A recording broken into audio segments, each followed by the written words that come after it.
Hi, my name is Sean again, and we will be going over some of the power rule for the derivative. So I'm actually going to write it down for the derivative. T-I-V-E-D-E-R-I-V-I-T-I-V-E, derivative functions. And we're going to look at polynomial functions, a root function, and rational functions, and see how to take the derivative using what's called the power rule. Okay. Before we start with the power rule, we're going to revisit some of these things that you've learned in pre-calculus. So what's a polynomial function? Polynomial function looks something like this. It's a n x to the n plus a sub n minus 1, x to the n minus 1, all the way up to a1x plus a0. I'm sure you remember this maybe slightly. Your teacher should have introduced this to you in pre-calculus last year or this year, depending on when you're actually going to be taking calculus. But that's what a polynomial function looks like. And the value of n, or n minus 1, or x to the 1 right over here, they're all going to be nice positive integers. Okay, so here's an example of a polynomial function. 3x cubed plus 2x squared minus x plus 1.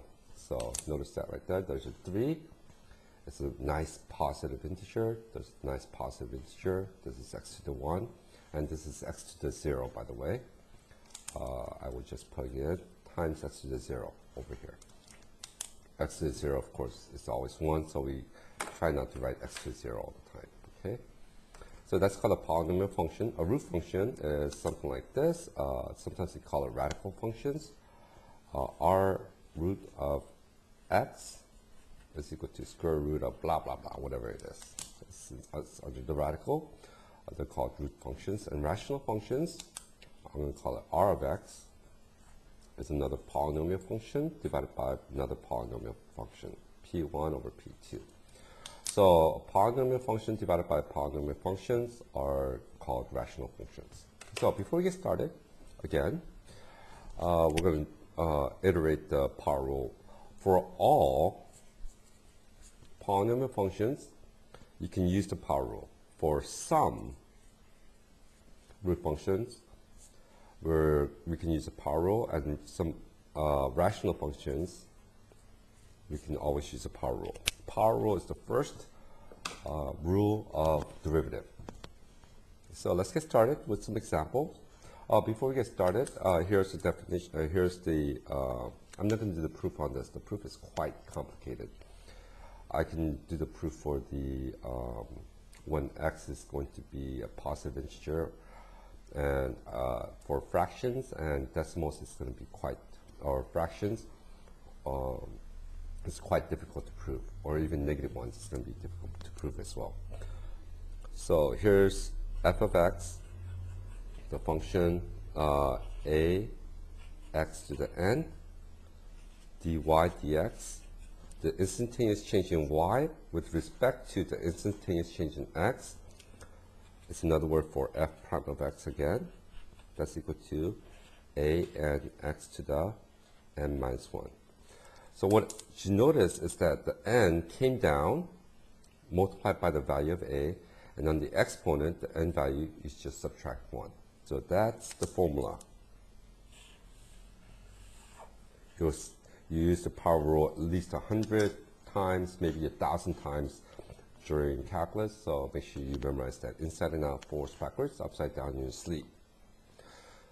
That was my mouthful. So let's try some examples. Before we do some examples, let's look at some easy ones that we have to do. Let's say f of x is equal to 2x.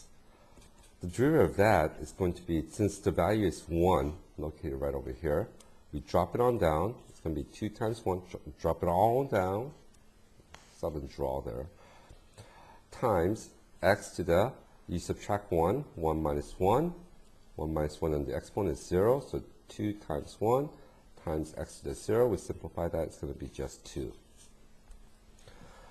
So when you have a linear function, that's a line, right? 2x is a line, you're going to always have the coefficient Memorize that because you're going to see this quite a bit of times. Here's another function, f of x is equal to 3, let's say.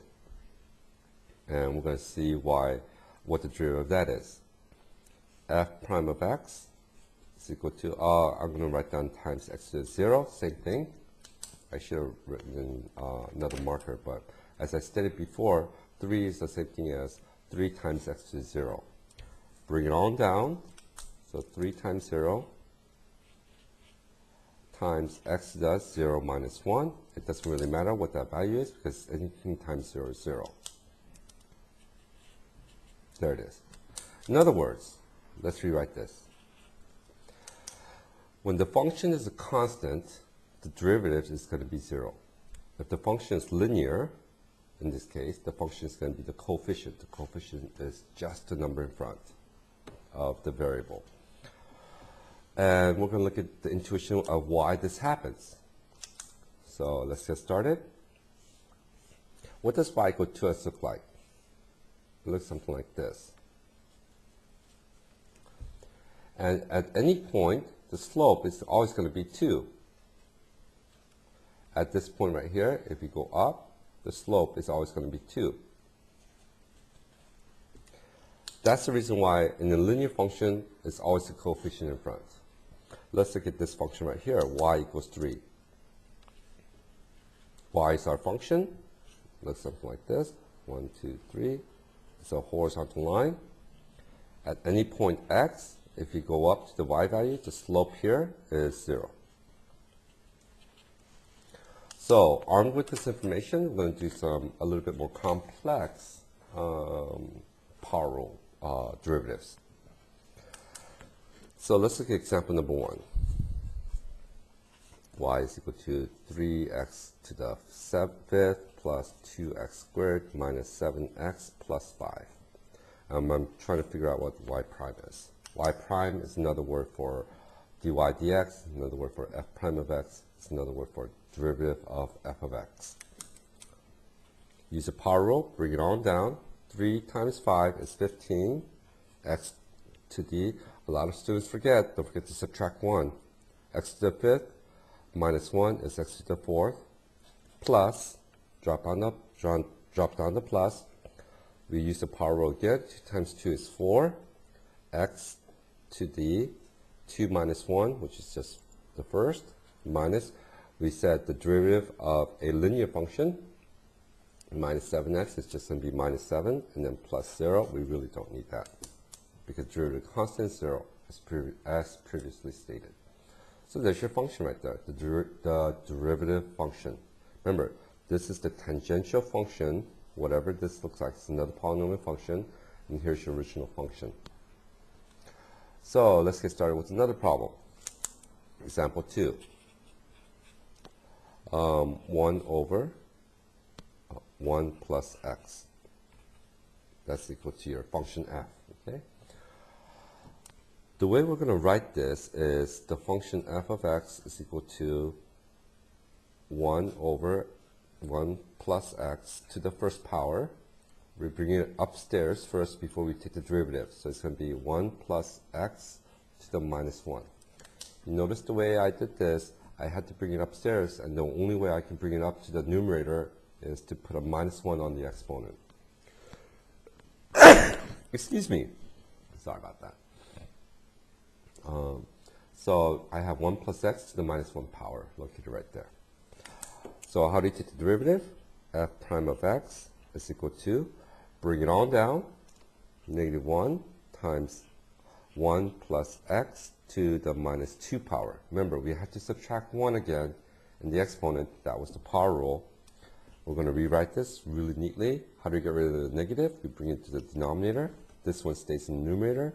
Negative 1 times 1 plus x quantity squared. And that's your derivative. We can even do it for a real simple root, or let's do another example 3, excuse me.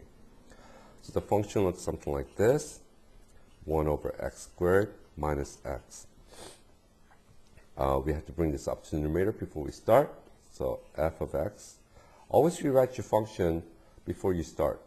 So it's going to be 1 over x to the minus 2 minus x. Notice how I put the negative in front of the exponent. That's how I move it up to the numerator. When you take the derivative of that, f prime of x, we use the power rule, bring it on down, subtract 1. Negative 2 times x to the minus 3. Don't forget to subtract 1 on the exponent again. The derivative of a linear function is a coefficient. The coefficient is just 1. So let's rewrite this. Negative 2 x to the minus 3 minus 1. You always like to rewrite this without the negatives. That becomes negative 2 over x cubed minus 1. There's your derivative function. Let's do a little bit more with radical functions here. Like I said, we did polynomial functions. We did some rational function. Here was an example of a rational function. Another rational functions. Simple rational functions, that is. When it gets more complicated, such as really complicated rational function, root function, we're going to have to use a derivative using all different combinations. So make sure you get the power rule down. Example number 3. Oh, we haven't done the root function, so we'll do one root function. Example 4. The function might look something like this. Square root of x. That's the most basic one, the root function, and we're going to look at what the derivative of this looks like. The first thing we do is we write it in exponential function form. Square root of x is x to the 1/2. We'll go over this a little bit later on and how that was derived earlier. So f prime of x is equal to, bring it on down, 1/2 x to the, subtract 1. So it's 1/2 minus 1, which is negative 1/2. There it is located right there. We have to do one more thing. We don't like negatives on the exponent. That becomes 1 over 2 x to the 1/2. Notice how we brought the exponent down to the denominator. And we rewrite this as a square root function because it was always in the form of a square root function, 1 over 2 square root of x. Let's do a little bit of review of how we got from from a radical form to an exponential form. And just in case you guys forgot, here's the rule. A to the x, b over c is equal to the c root of a to the b power. Notice that the denominator on the exponent becomes the index in the root. The numerator becomes the exponent, the squared. So let's do some examples of that. We can also rewrite it this way as well. The index stays the same, a, and then we raise it to b power. We can also write it this way as well. Okay. So let's do some problems. Example number 5. Simple root functions. So let's suppose the function looks something like this. The cube root of x squared. Okay. It's a root function. It's because it has a radical involved. It's got an x squared in the inside, which is called the radicand, and it's got the index of 3, or the cube root. You always write this in exponential form before we start